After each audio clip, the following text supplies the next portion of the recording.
సాతాను కుయుక్తి. సాతాను పని దేవుని నుండి మనలను వేరు చేయుటకు ప్రయత్నిస్తూ ఉంటాడు. పాపం చేయుటకు ప్రేరేపిస్తూ ఉంటాడు. హవ్వ ఒంటరిగా ఉండటం వలన సాతాను పని సులభమైనది. అందుకే దేవుడు నరుడు ఒంటరిగా ఉండుట మంచిది కాదని సెలవిస్తున్నాడు. ఆదాము హవ్వలకు దేవుడు ఒక ఆజ్ఞ ఇచ్చాడు. పండ్లు తినవద్దని ఆజ్ఞాపించాడు. సాతాను తినమన్నాడు. దేవుని ఆజ్ఞను ధిక్కరించి పాపపు ఊబిలో పడిపోయింది. తాను తినుటయే కాక తన భర్తకు తినిపించింది. తద్వారా ఇరువురు ఆజ్ఞను అతిక్రమించారు. పాపమునకు తొలిమెట్టు మన చూపు మాత్రమే. ఆ వృక్షము ఆహారమునకు మంచిదియు, కన్నులకు అందమైనదియు, వివేకమిచ్చు రమ్యమైనది. శోధించే పరిస్థితులకు మనము దూరంగా ఉండాలి.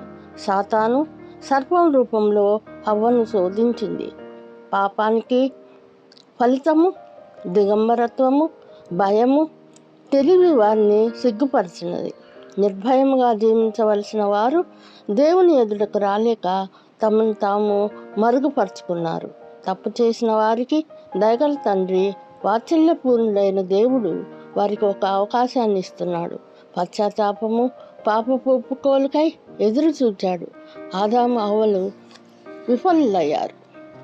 సర్వాంతర్యామి అయిన దేవునికి తమను తాము మరుగుపరుచుకోవాలని మొదటి తప్పు చేశారు.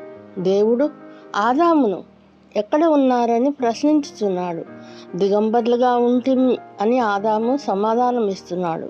తినవద్దన్న పండును తింటివా అని తన తప్పును దిద్దుకొనుటకు ఒక అవకాశం ఇస్తున్నాడు. క్షమాగుణము దేవునికున్నను ఆదాము హవ్వలు తమ పాపమును అంగీకరించలేదు. పాపపు ఒప్పుకోలు మంచిది.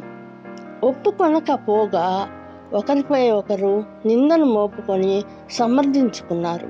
మానవుని అవిధేయత దేవుని యొక్క కోపానికి దారితీసింది.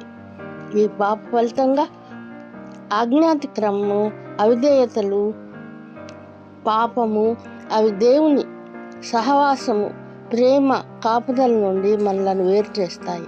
సర్పం యొక్క గుణము తెలిసినవాడు కనుక సంజాయిషి అడగకుండానే శపించాడు. ప్రాకుచు నేల మన్ను తిని బ్రతకాలి, మరియు స్త్రీ సంతానమునకు సర్పమునకు వైరము. అవ్వ అవిధేయత వలన స్త్రీ ప్రసవ వేదనను మిక్కిలి హెచ్చించాడు.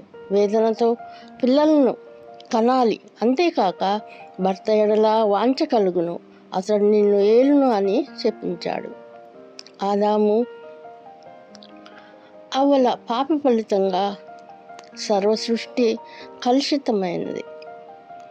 దేవుడైన యెహోవా కృపాపూర్వకంగా చర్మపు చొక్కాయలను చేయించి వారికి తొడిగాడు. ఆదాము కారణంగా నేల శపింపబడినది. ప్రయాసతో ఆహారం తినవలసి వచ్చినది. మరణము శాపంగా మానవ జాతికి సంతరించినది. ఈ పాపమునకు ప్రక్షాళన స్త్రీ సంతానమైన యేసుక్రీస్తు నందు విశ్వాసం ఉంచడం వలనే సాధ్యము కాగలదు. ఆదాము హవ్వలు ఆ దినమే మరణించారు. ఆధ్యాత్మిక మరణము. పాపం చేసి దేవుడిచ్చిన అవకాశాన్ని అనగా తప్పును ఒప్పుకొనుటలో విఫలులయ్యారు. తద్వారా తోట నుండి బహిష్కరింపబడ్డారు. పాపం చేయుట అనగా దేవుని సహవాసమునకు దూరమగుట. యేసుక్రీస్తునందు విశ్వాసం ఉంచి పాప క్షమాపణ నొందిన నూతన విశ్వాసులకు తిరిగి పరదైసులో ప్రవేశం ఉంటుంది. ఆదాము హవ్వలు ఏదేను ప్రవేశించకుండా ఖడ్గజ్వాలను, కెరూబులను కాపలా ఉంచాడు. మానవుడు భౌతికంగా మరణించును, శరీరము మన్నుగా కలిసిపోవును.